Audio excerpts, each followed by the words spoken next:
For years, we have heard the same story. Millennials were taking over the housing market. Gen Z was coming next. Baby boomers were slowing down, they're retiring. But according to the latest National Association of Realtors Generational Trends report, that's actually not what's happening at all. In fact, baby boomers now make up the largest group of homebuyers in America. And at that same time, first time homebuyers have fallen to the lowest level ever recorded. So, what does that mean if you're trying to buy your first home in Denver in 2026? Well, that's exactly what we're going to be breaking down in a brand new episode of the Pursuit of Progress podcast today. Here with my co host, Ben. Ben, what's up, dude? Hey, so glad to be here. Thank you for having me on again. And you know what? This is a conversation that we need to have because affordability right now in Denver, in a lot of parts of the country, in a lot of big cities, it's a really big concern. And I want to start off just by saying and acknowledging that the American dream isn't dead. There are people online, social media that act like it is dead and they act like home ownership is impossible. It's not. It's just getting delayed. But at the same time, there are some real hurdles. One of the most shocking statistics from that same report is that first-time home buyers now make up only 21% of home purchases, which is the lowest level ever recorded. And listen to this, the average first-time home buyer is now over 40 years old. A generation ago, people bought homes in their 20s. Today, many people are waiting until their 30s or early 40s. And I remember 20 years ago, that's right. I mean, the average first time homebuyer age at that time was somewhere in the 20s, and it's kind of just been gradually creeping up ever since.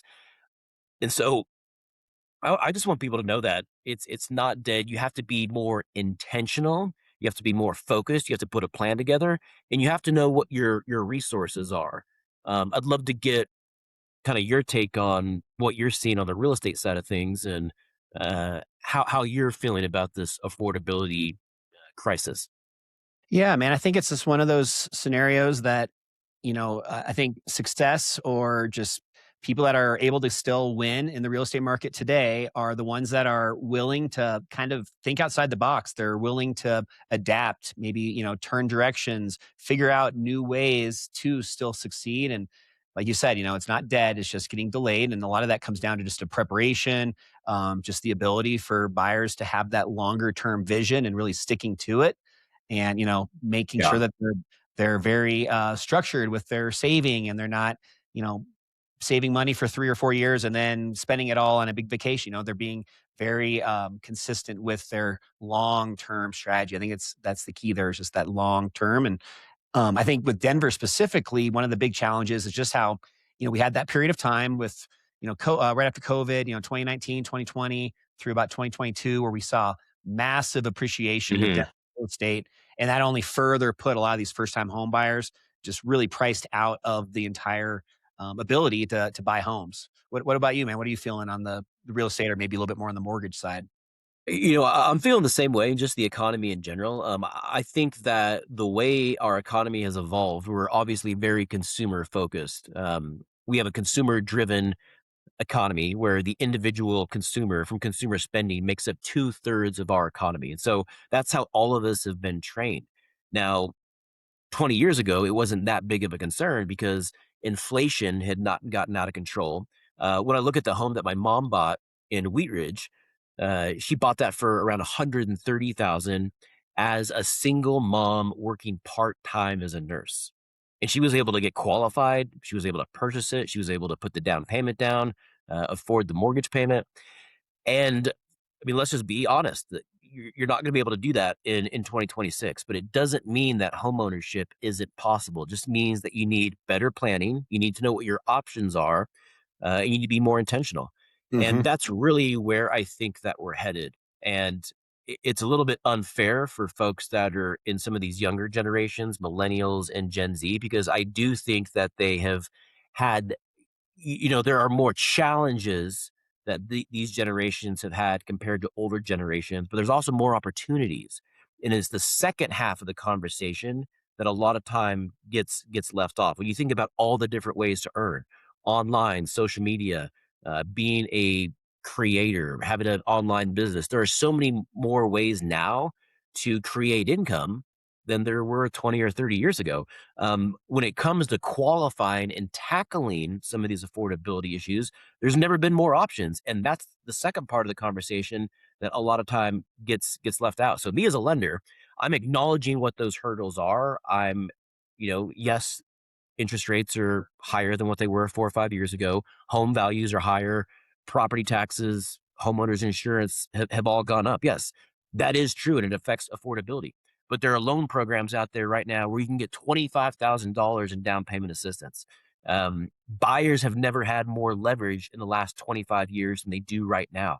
There are ways to structure the financing to buy the interest rate down or get all the closing costs paid for or to do something like a temporary buy down on top of down payment assistance to make it affordable. But you have to know what your options and resources are. And that is why it's so important to be as intentional as you can be and get connected with the right people. Hmm. Yeah, I'd like to just kind of dig into this report a little bit more and talk about the baby boomers. So, I don't know why, I don't know if any other people that are on the podcast listening to us today have the same issue that I do, but I don't know why I have the hardest time remembering, what's a Gen Z, what's millennial, what's a baby boomer. So, for any of you guys that are kind of like me and have a hard time with that, the baby boomers that we're talking about right now, that was people that were born from 1946 to 1964. So, right now, the Yeah. people that are baby boomers are between 62 and 80 years old. And I bring that up because I think that was one of the biggest surprises in the report is how baby boomers now account for roughly 42% of all buyers specifically. So that's because they have something that younger generations don't, which is equity. So many of these baby boomers, they've owned homes for 20, maybe even 30 years, and those homes have appreciated tremendously. And now they're using that equity to, downsize, relocate, retire. Again, thinking about somebody that's 62 as an example, they are at an age where a lot of people that are at that age in their life, they probably have kids that are just graduating high school, maybe a little bit past that, but at that point, again, to buy maybe closer to their family, maybe it's even a second home, all that kind of stuff.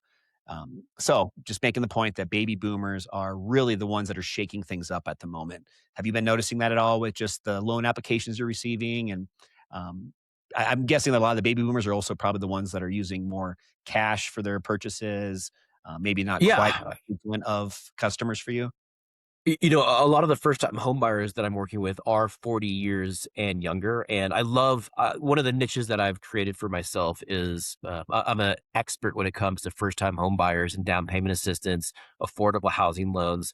And so I do get the opportunity to work with a lot of first time home buyers, and that's such an incredible privilege. But you're right though. When it comes to baby boomers, they just have more resources because they're further along in their careers, and then a lot of times they're homeowners already, and if you've owned your home for the last 10, 15, or 20 years, there's more than likely going to be a substantial amount of equity. So the baby boomers that I have worked with, I worked with a couple that were selling their home in Arvada, had a very small mortgage in that, hundreds of thousands of dollars in equity, and they sold that property and then ended up purchasing in Weld County, which is where their daughter and their grandkids were, to be closer to them. So even though the interest rate was going to be higher on their new mortgage because interest rates are higher, the fact that they were able to purchase and put such a large down payment down, the fact that homes are a little bit less expensive, it's just finding something that makes sense for you. And so, to your point, there are ways to make responsible, informed, powerful financial decisions, whether you're a first time home buyer or a baby boomer. Hmm. Yeah, it's really inspiring just to hear that it's possible for everybody. It's not just one segment of the population right now. There's still ways to succeed. Like you said, if you're a first time home buyer, there's all kinds of grants, a lot of just different opportunities that most people don't even know exist. So maybe if we're speaking your language, you guys, on that specific point, reach out to Ben. He's the expert at that, and he's really really good with getting creative on how to make things still work out and you can still win. So little plug there, but definitely, reach out to him if you have specific questions about that. Um, Ben, Yeah, why I don't you just appreciate that, Adam. Thank you. share a little bit more now about like the first time home buyers and the mistakes that they're making? Because, Yeah. that's important to kind of talk through as well. I think one of the biggest mistakes that first time homebuyers make is they disqualify themselves without ever being able to make an informed financial decision. And so what I mean by that is they take market generalities. Interest rates are too high, your home values are too high. I need to wait till values start to come down or the market crashes. And they don't understand what is available right now. Now, of course, I'm a proponent of home ownership. I believe in the American dream, but I also believe in the individual uh, prospective home buyer doing what's in their best financial interest. I'm never going to, pressure someone or tell someone that they need to go buy. You need to do what is best for you and for your family. Um, my suggestion, though, is let's see what your options are. Let's see what you qualify for, because more than likely you are going to qualify for some type of financial incentive if you are a first time home buyer. And a lot of these first time home buyer programs are very flexible with credit. We have over 21 different down payment assistance, reduced down payment, minimum down payment programs at the bank that I work for in North Point. Credit scores are very flexible. We can go all the way down to 620. A lot of these, especially in Denver, because Denver is a high price market, have very high income limits. And you can get down payment assistance in some cases up to over $25,000, depending on uh, your loan size, what loan programs you qualify for. So there's a lot of opportunities out there. And there's also specific strategies where you can structure the loan financing in a certain way to get the payment down even lower, to buy the interest rate down even further. I was able to close on a first time home buyer program through Chaffa. They have a program called First Generation. You get $25,000 in down payment assistance, regardless of the loan size, if you are a first time home buyer and your parents have never owned a home. So this individual was able to get $25,000 from Chaffa through their first generation loan program. And then it also allows for interest rate buy down. So the agent was able to get a seller credit from the seller to then allow the buyer to buy the interest rate all the way into the mid fives on top of $25,000 in down payment assistance. And so, had that individual not called me and discussed that, she would have never known that was even an option or a possibility. But she made the call and she decided to apply. That's awesome, man. Yeah, very inspiring. I think, the quote that we were talking about earlier, the best time to prepare to buy a home isn't when the market changes, it's before it changes. And that's a good example of that. Just knowing what the options are today for Mhm. months from now when it is the time that you're considering buying a home. So that's really good advice. Um, I'd like to talk maybe now just about a point that we put together about just what Denver buyers really need to focus on in 2026. And if you guys are listening to this here in Denver, this is what I personally would recommend focusing on: four things. So, number one is just really understanding, like Ben's saying, about being financially ready whenever it makes the most sense for you, not just a blanket statement that it's the right time for everybody or nobody. It's always when it makes the Mhm. most sense financially for you. Not Zillow ready, not HGTV ready, but Yeah. financially. Yeah, that's the key there. And then also the second one is to stop comparing your chapter one to somebody else's chapter 20. Many people that Yeah. you're competing with have, 20 years of equity, inheritance, maybe stock gains or different other, forms of additional assets, maybe even previous home sales. Don't worry about any of that stuff. Just focus on your own path. It's really, really important. And then also, just like we're talking about for this entire episode, just getting educated now, not waiting, just still focusing today on education, because the buyers who win are not the smartest, they're the most prepared.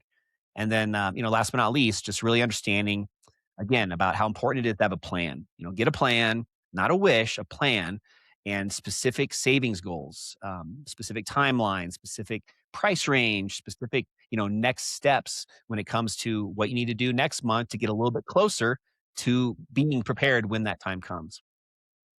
Yeah, and let's acknowledge this can be intimidating. There Very are much so. challenges, there is adversity, and making that jump and that plunge into homeownership, it can be a little bit scary. I remember when I moved back to Applewood and Denver, Colorado from Phoenix. I was born and raised in Denver, as you know.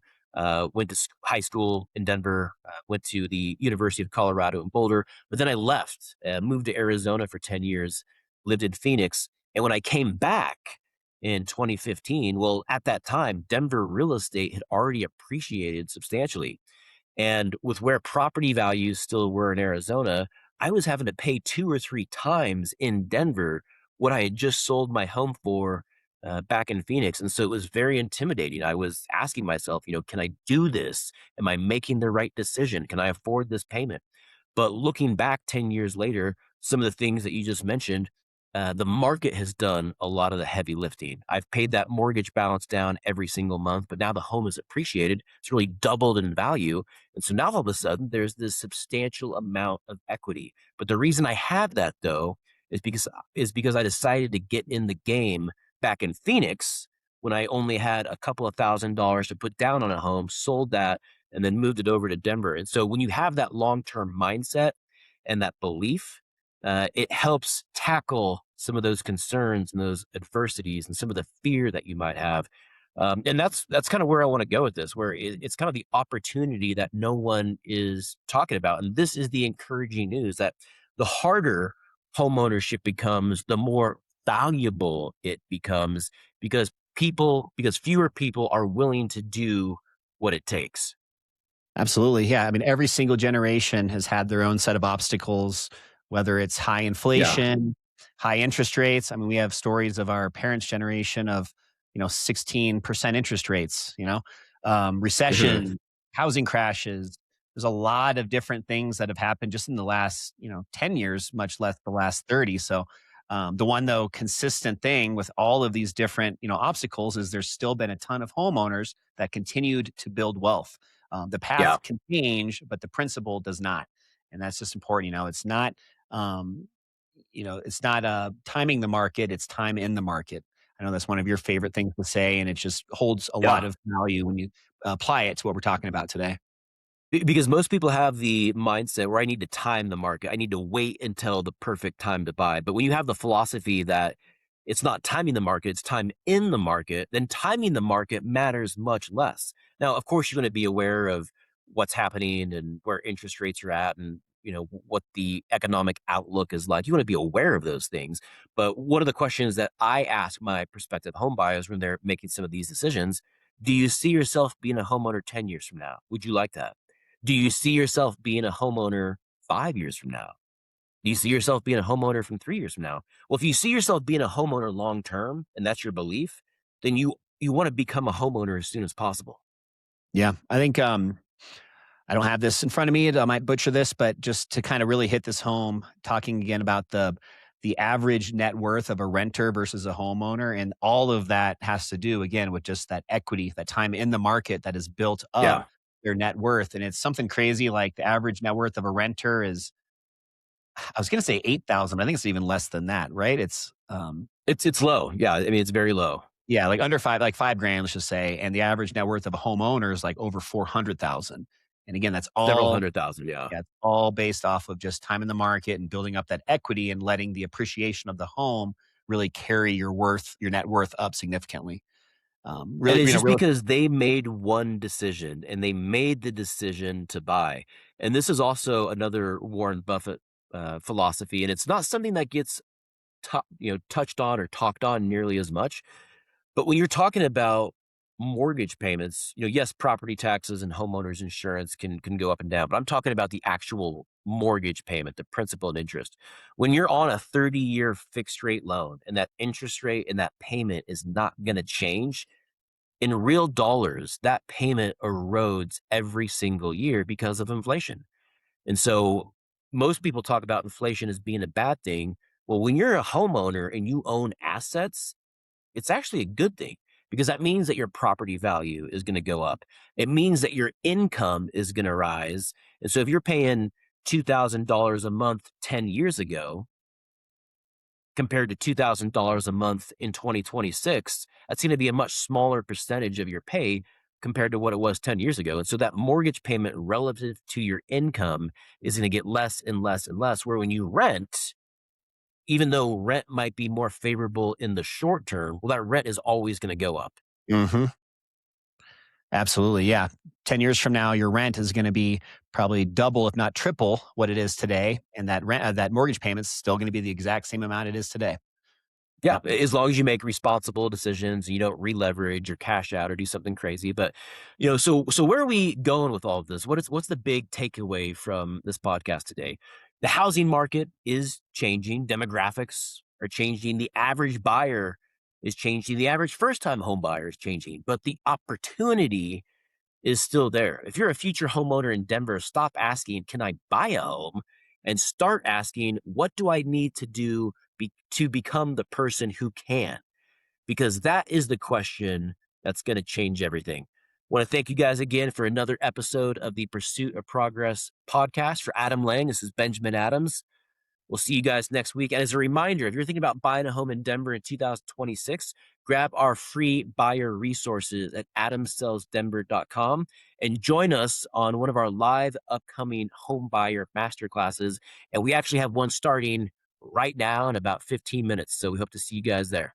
God bless. See you guys.